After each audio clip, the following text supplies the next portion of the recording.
Hey everyone, I'm Candy Washington, and in today's episode, we are going to be talking about 3 ways to be happier, how to lead a happier life.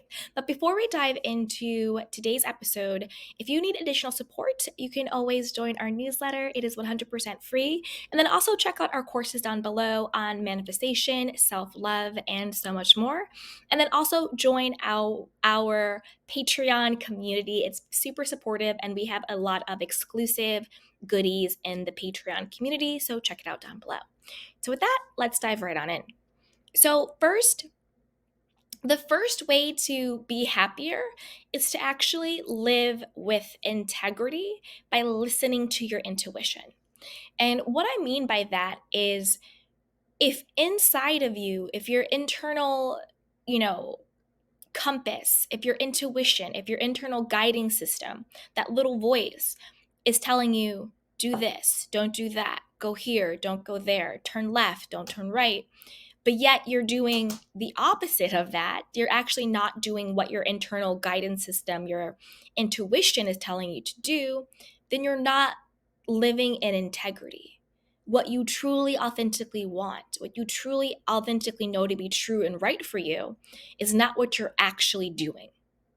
That is when you are not in alignment. And for me, that's what I mean by integrity. It's not in alignment. What you feel is not what you're doing. What you're saying is not what you're actually feeling. You're internally not living in integrity. And when you don't live in integrity, that causes discomfort, that causes inner chaos, that causes no peace. When people say they have that feeling of joy and happiness and calmness and inner peace, that's because they're living within internal integrity. What their intuition tells them, how they authentically feel, is actually how they're truly showing up for themselves in their life. And certain ways to get that confidence, to get that, knowingness. You might be like, well, I don't even know what my intuition is telling me to do. Cultivate spiritual practices. And I say spiritual, I do not mean religious, I mean spiritual. Cultivate spiritual practices. This could be meditating, visualizing, journaling, praying, walking in nature, doing things that self soothe you, aromatherapy, dancing, anything that really puts you in a meditative state. And by meditative, I don't mean sitting here going, I mean meditative as in connecting back to your center, connecting back to self, really just being in that core present moment. When you're writing, you are present. When you're drawing, when you're walking in nature, you are present in that moment. So cultivate a spiritual practice that makes you present and centered so you're able to hear your intuition. And then just trust that you are the authority of you. Trust that you know what's going to make you happy, what is the right thing for you.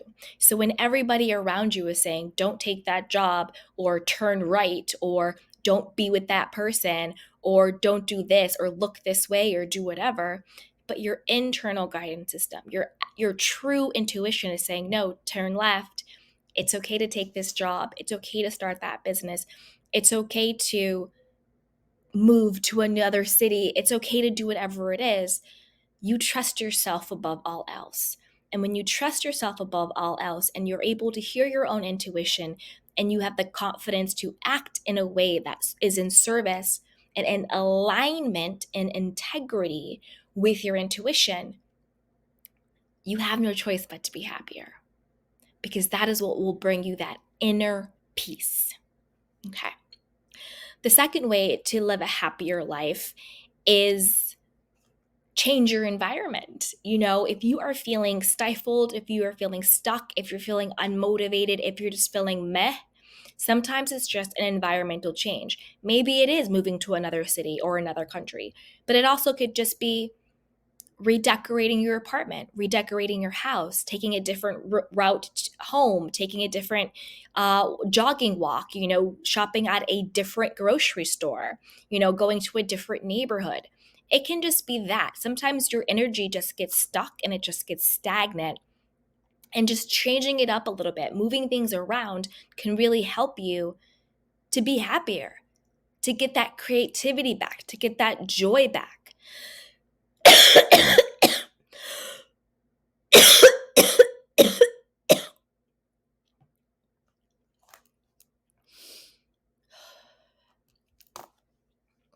Okay. To get that joy back. So if you're feeling kind of blah, so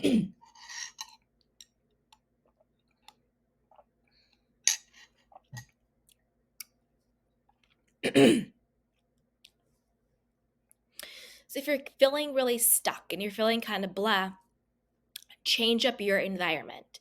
You know, if you're like, I don't know how to do this, I don't even know how to get started, walk into a room in your apartment or your house and just look around and say, in this moment, what would make me feel better?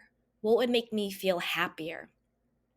And if it's like, oh, maybe opening the curtain or lighting a scented candle, just those little things throughout your day. And then check in with yourself throughout your day. This is another way to be happier. Check in with yourself and just say, what is it in this moment that I truly need? What is it in this moment that would truly make me feel happy? What is it in this moment that would truly make me feel calm? If I truly loved myself, what would my next step be? And just get calm. And whatever comes up, do that. Follow your happiness. You know, if you want to live a happier life, if you want to live a more joyful life, follow your happiness.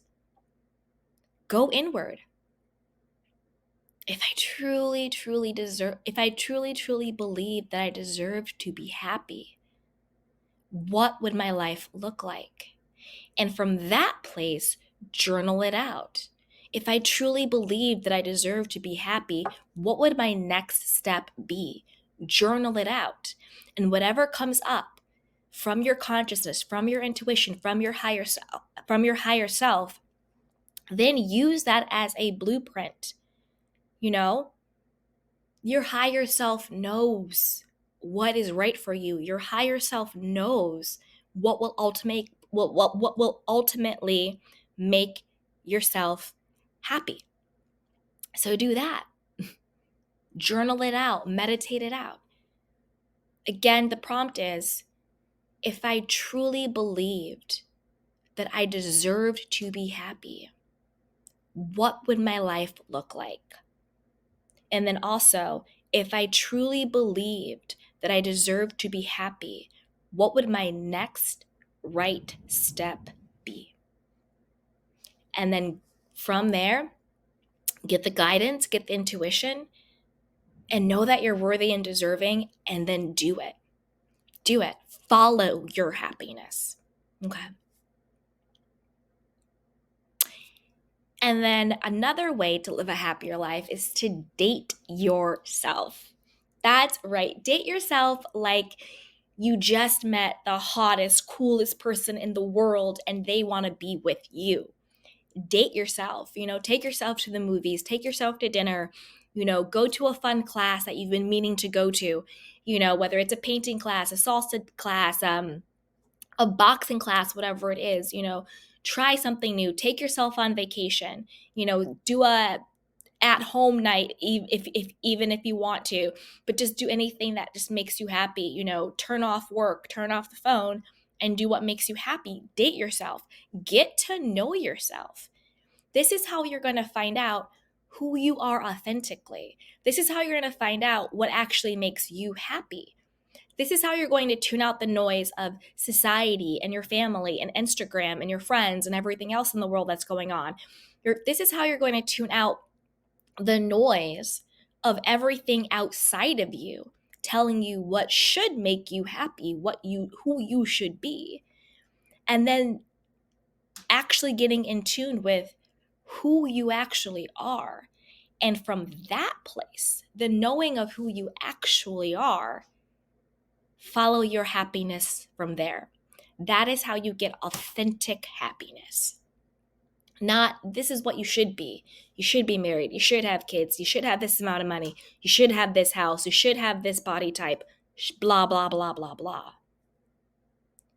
Shut out the shoulds. Date yourself. Connect back to yourself.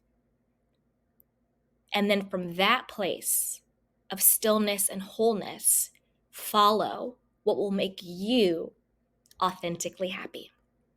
So if you've enjoyed this episode, be sure to subscribe, like, and share. And also check down the links down below for our newsletter, courses, and our Patreon community. So with that, I'll see you next time. Bye, guys.